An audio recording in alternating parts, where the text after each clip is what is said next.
اللہ کے فضل سے تاریخ ساز کارنامہ ہے۔ جہاں بھی جاؤ گے حضور کی ناموس پہ، حضور کی ختم نبوت پہ سب سے پہلا پہرا علماء دیوبند کا دیکھو گے۔ جس وقت یہ آئے وہاں پہ یہ سعودی حکومت آئی اور یہ نجدی علماء آئے، انہوں نے کہا ساری قبروں کو گرا دو، یہاں پہ جو قبے بنے ہوئے ہیں ٹھیک ہے، لیکن انہوں نے ساتھ یہ بھی کہا کہ حضور کا گنبد بھی گرا دو، مسجد نبوی شریف کا گنبد بھی گرا دو۔ تو حضرت سید سلمان علی ندوی رحمہ اللہ علیہ اور حضرت مولانا شبیر احمد عثمانی اور شاہ فیصل نے ساروں کو اکٹھا کیا، شاہ عبداللہ نے، اور ساری دنیا کے علماء کو انہوں نے کہا یہ نہیں کام کرنا، باقی تو سیٹ دیتے، لیکن اس کو بھی انہوں نے کہا قبر کچی ہونی چاہیے، حضور کی قبر نظر آنی چاہیے۔ سب انہوں نے اتفاق کر لیا۔ تو انہوں نے کہا کہ ایسے نہیں، یہ فیصلہ بہت بڑا فیصلہ ہے، ایسے نہیں ہم لے سکتے۔ تو پوری دنیا کے علماء کو اکٹھا کیا۔ تو ہندوستان سے دارالعلوم دیوبند سے یہ دو شخصیات گئیں، حضرت مولانا شبیر احمد عثمانی رحمہ اللہ علیہ اور سید سلمان علی ندوی رحمہ اللہ علیہ، علمی دلائل کے سامنے، بادشاہ وقت کے سامنے نجدی علماء کو چپ کروا دیا۔ مناظرہ ہوا، انہوں نے کہا عمارت کے قبر نہیں، قبر کے اوپر عمارت نہیں۔ انہوں نے کہا جب قبر بنی تھی پہلے ہی عمارت تھی، پہلے ہی حضرت امی عائشہ رضی اللہ عنہ کا حجرہ تھا، بعد میں نہیں بنائی گئی۔ یہ گنبد دوسرے گنبدوں کی طرح نہیں ہے، آج اس کے اوپر ہاتھ ڈالو گے ساری امت کے اندر بے چینی ہوگی، اضطراب ہوگا، ساری امت کے اندر ہلچل ہوگی۔ یہ کام کبھی نہ کرنا، خبردار۔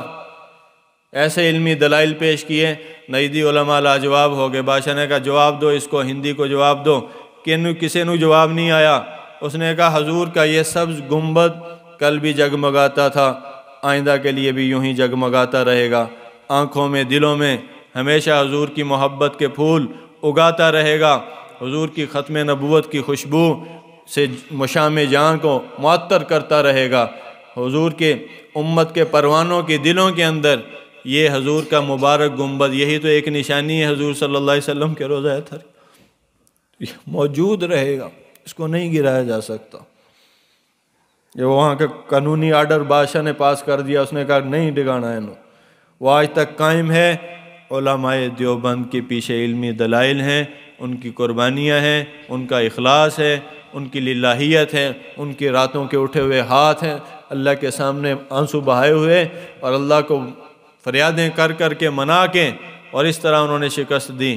الحمدللہ تاریخ کے اندر یہ اپنی جگہ بنا چکا واقعہ اور ہمیشہ سنایا جاتا رہے گا۔ اور جب بھی حضور کے اس مبارک گنبد کا تذکرہ آئے گا، اس کی تصویر کو دیکھو گے، تمہیں علماء دیوبند کا زیر بار احسان ہونا پڑے گا، تمہیں نہیں ساری امت کو ہونا پڑے گا۔ یہ علماء دیوبند کا بہت بڑا احسان ہے الحمدللہ کہ روضہ شریفہ آج اسی حالت کے اندر موجود ہے، ورنہ انہوں نے اس پہ ہاتھ ڈالنے کا فیصلہ کر لیا تھا۔ یہ آج جو نظر آ رہا ہے، جو درود و اسلام پڑھنے جاتے ہو، بادب کھڑے ہوتے ہو، اور صرف مسلمان نہیں، حضور کے امتی نہیں، حضور نے فرمایا کہ 70,000 فرشتے صبح اترتے ہیں اور شام تک، اور شام کو اترتے ہیں اور صبح تک حضور صلی اللہ علیہ وسلم پر درود و سلام بھیجتے ہیں، اور قیامت تک جب ایک جماعت آتی ہے تو دوبارہ ان کی دوبارہ باری نہیں آئے گی۔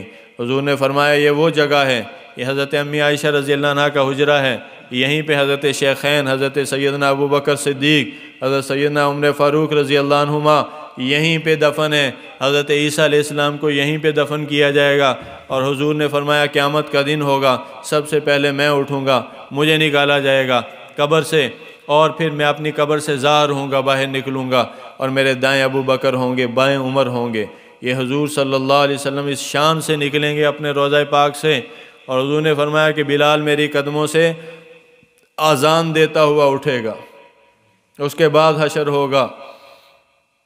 یہی وہ مرکز نگاہ جگہ ہے جو ساری امتوں کے، یہی وہ روضہ ہے جو ساری امتوں کے، ساری امتیوں کے دلوں میں دھڑک رہا ہے، یہی محبتوں کا، ادب کا مرکز ہے آج۔